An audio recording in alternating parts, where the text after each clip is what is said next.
Thank you, Chair Hart, commissioners, and staff. My name is Nina Atkind. I'm an Outer Sunset resident and the manager of Surfrider Foundation's San Francisco chapter. Alongside NRDC and the California Coastal Protection Network, we urge this commission to demand a better plan from SFPUC for Ocean Beach. Over 600 people have signed our action alert calling for you to restore this cherished beach and surf spot. Next slide, please. Since 1997, the city has relied on emergency armoring permits and short-term fixes to address erosion at Ocean Beach and protect a sewer line that was built too close to the shoreline. These measures have left the beach degraded and heavily armored for decades. While we recognize the challenge of protecting critically vulnerable infrastructure like the Lake Merced Tunnel, SFPUC's proposed solution, a 3,200-foot-long and 35-feet-tall seawall, is neither forward-thinking nor aligned with the Coastal Act's vision of sustainable shoreline management. It is one of the largest armoring projects ever to come before you.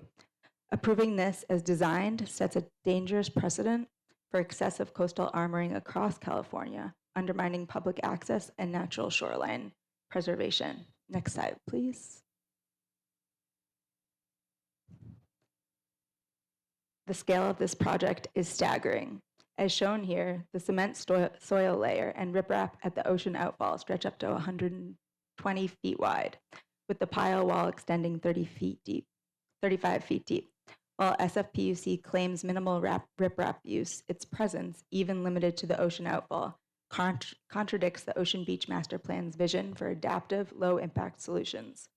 Every structural element must be scaled down and complemented by robust nature-based features to preserve the integrity of the beach.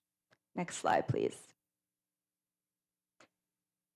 As seen here, the Ocean Beach Master Plan, developed through decades of community collaboration, prioritized managed retreat, partial highway relocation, and temporary low-profile armoring to protect infrastructure while planning for relocation inland.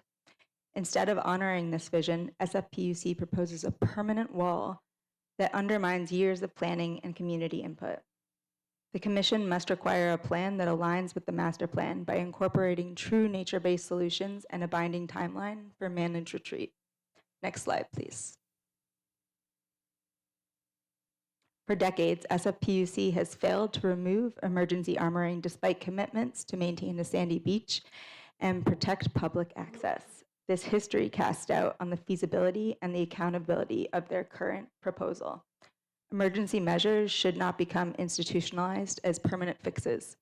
Yet SFPUC's proposal does just that by keeping the sewer line in place indefinitely.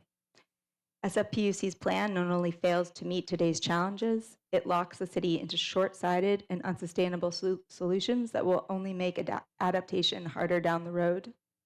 This commission has the authority and responsibility to demand better, a plan that prioritizes nature-based solutions, ensures public access, and protects the long-term health and resilience of Ocean Beach in the face of rising seas and stronger storms. I will now turn it over to Sarah to describe our concerns with the project in more detail.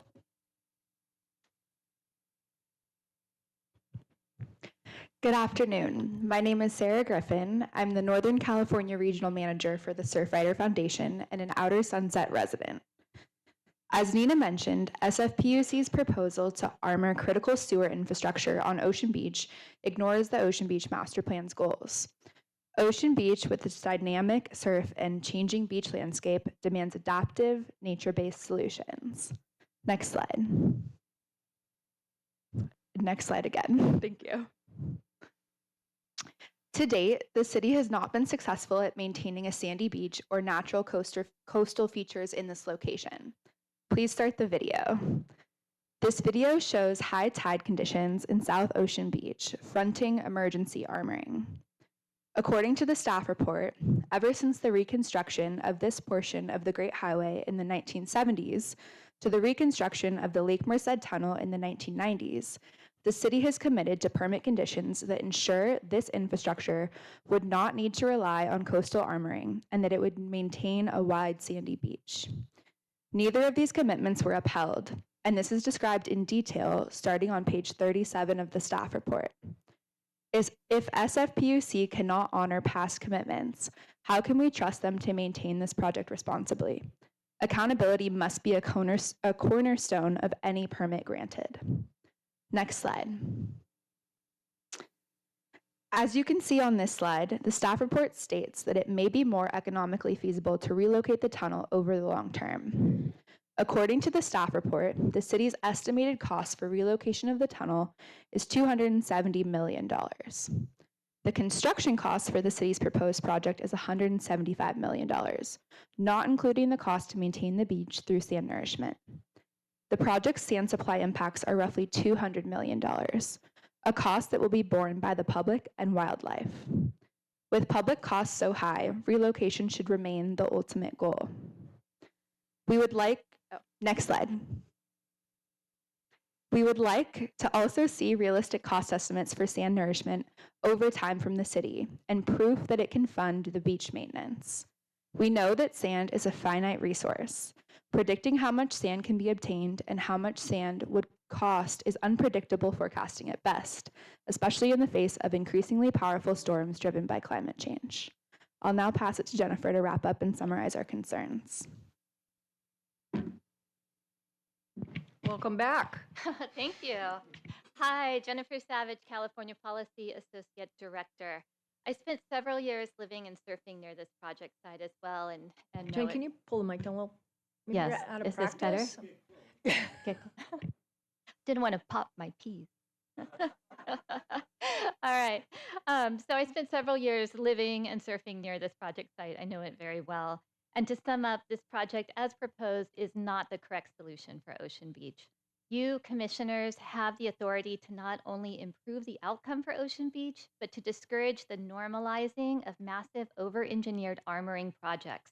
Instead, supporting local governments toward more efficient and ultimately more economical coastal planning that will make our coast truly resilient for decades to come. Oh, could I have my next slide, please? So we stand by our ask that you have seen detailed in our letter.